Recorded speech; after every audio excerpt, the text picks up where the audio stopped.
Всем привет! С вами снова я, Даша, и добро пожаловать на мой канал.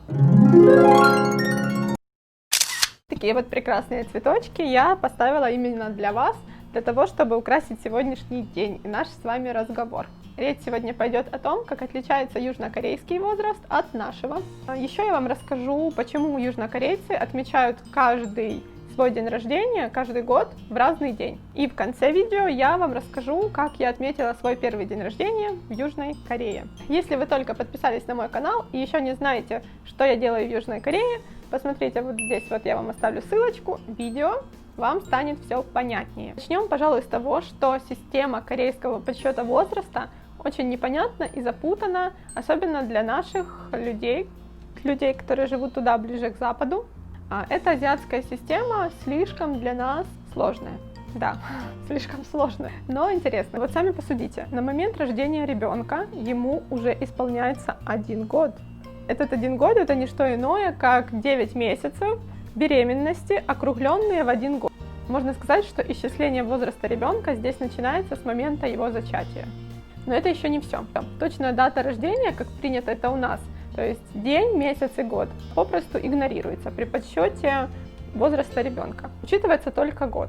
Соответственно, каждый Новый год, мировой Новый год, тот, который мы отмечаем с вами 31 декабря, каждому южнокорейцу в Южной Корее, извините за тавтологию, прибавляется 1 год.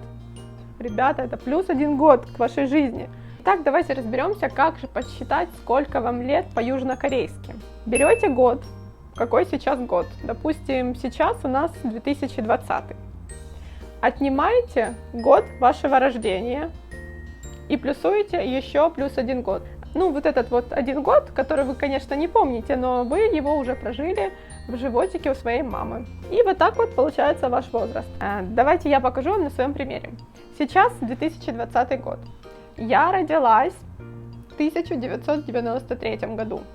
Итак, 2020 минус 1993, плюсуем этот 1 год, когда я была в животике. Итого, получается, мне 28 лет. Хотя мне вчера исполнилось 27. Но, как бы в Корее, мне уже 28. Не такая уж я и здесь молодая. Ужас, целых 28 лет. И мне однозначно европейский подсчет нравится больше. Это же целый год. Но вы поняли, что значит каждый Новый год плюс 1 год? Это значит, что по-южнокорейски мне сейчас 28, но через 5 месяцев наступит Новый год, сейчас август, в декабре, в январе, 1 января наступит Новый год, и Новый год приплюсую я к своим 28 годам. То есть через 5 месяцев мне будет уже 29. Ребята, по-моему, очень быстро. Но в Корее вот такой вот подсчет возраста, поэтому сразу плюсуйте себе годик-другой. Я очень не люблю, когда меня спрашивают, сколько мне лет по-южнокорейски, потому что мне кажется, что мне просто прибавляют какие-то лишние годы, которых я не помню, и вообще, ребята, я их не жила. Я просто переехала в Корею. Зачем вы мне их плюсуете? В Корее это странно. В Азии, это во всей Азии такое. В принципе, от этого новые морщины не появляются, но какой-то, знаете, дискомфорт внутри ощущается. Иногда, если честно, забываю, сколько мне лет. Просто потому, что вот этот вот диссонанс возрастов, и меня спрашивают, я называю свой возраст, муж называет мой корейский возраст, и в общем, мне всегда 18. Но представьте еще такую ситуацию. Ребенок, который, допустим, родился 29 декабря 2019 года. Он родился в Южной Корее, и ему уже 1 год, 29 декабря. Но 1 января ему уже 2 года. Ребята, целых 2 года. Ребенок пожил 2 дня, и ему уже 2 года. Мне кажется, он вырастет и скажет: верните мне мои 2 года. Естественно, по всем документам еще не будет года по документам, но... Ну, вы меня поняли. Ребенок рождается в 2 года в таком случае. Не хотела бы я родиться в декабре. Вот, ребенок родился, ему уже 2 года. Ребенок родился в 2 года. Ужас. Самый первый праздник, который будут отмечать родители, это 100 дней. Это не полгода, не год. как привыкли у нас. Это именно 100 дней. Это самый-самый первый важный праздник у ребенка. Почему именно 100 дней? Еще очень давно в Южной Корее была проблема смертности детей. То есть многие дети не доживали до 100 дней. Поэтому считалось, что ребенок, который прошел вот этот, скажем так, жизненный путь в 100 дней, он преодолел самый сложный период своей жизни, он выжил. Поэтому такой большой праздник родители устраивали именно 100 дней. Следующий праздник, более привычный для нас, это уже 1 год. 1 год в Корее отмечают точно так же пышно, как и у нас. Родители делают большую фотосессию для ребенка. И я думаю, что все очень-очень похоже. Итак, еще один вопрос. Почему же у южнокорейцев день рождения каждый год в разный год? Здесь все и сложно, и легко одновременно. Большинство из старшего поколения, а также значимая часть молодого поколения отмечают свой день рождения по лунному календарю. Поэтому ежегодно день рождения припадает в разный день. Когда у тебя день рождения? В каком году? В этом, в прошлом или в следующем?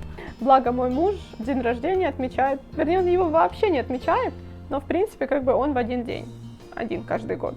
В этом году мой муж очень удивился, почему мне так много приходит сообщений с днем рождения.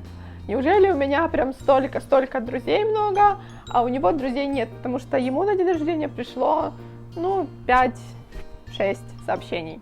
Объясняю это легко и просто, я ему точно так же объяснила, что намного проще запомнить день рождения, который я отмечаю уже 27 лет подряд в один и тот же день, чем высчитать по лунному календарю, когда у кого день рождения. У мужа в принципе в один день, но не все корейцы знают это. Может в этом году это 13 числа, а в следующем году это будет 15-го, и не факт, что тебя нужно поздравить 13-го.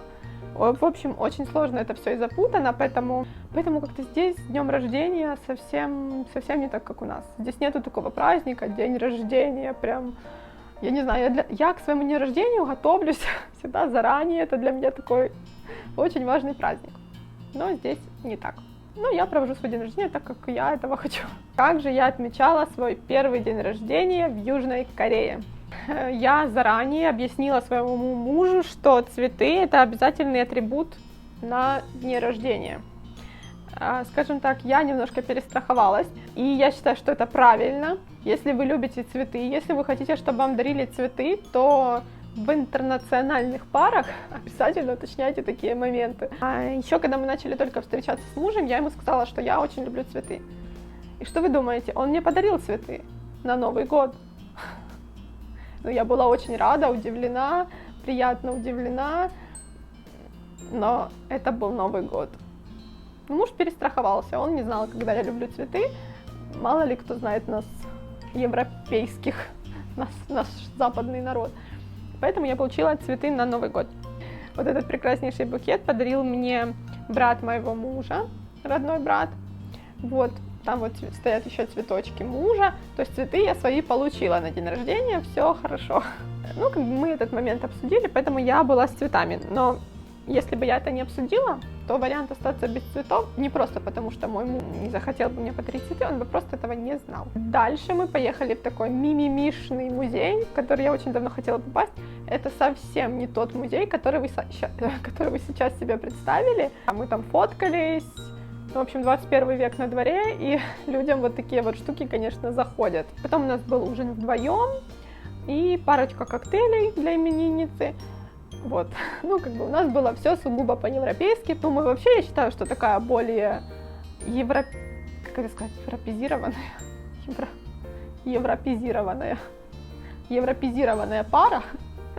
Мы больше, наверное, в ту сторону, чем в эту, потому что мне кажется, у мужа какие-то дальние корни, о которых он не знает, все-таки были европейские. В некоторых моментах он мыслит не как южнокореец, а как ближе мне. Всем спасибо большое за просмотр сегодняшнего видео. С вами была я, Даша. Подписывайтесь, ведь чужая жизнь всегда кажется интересней своей. Не могу жить без кофе. Вообще.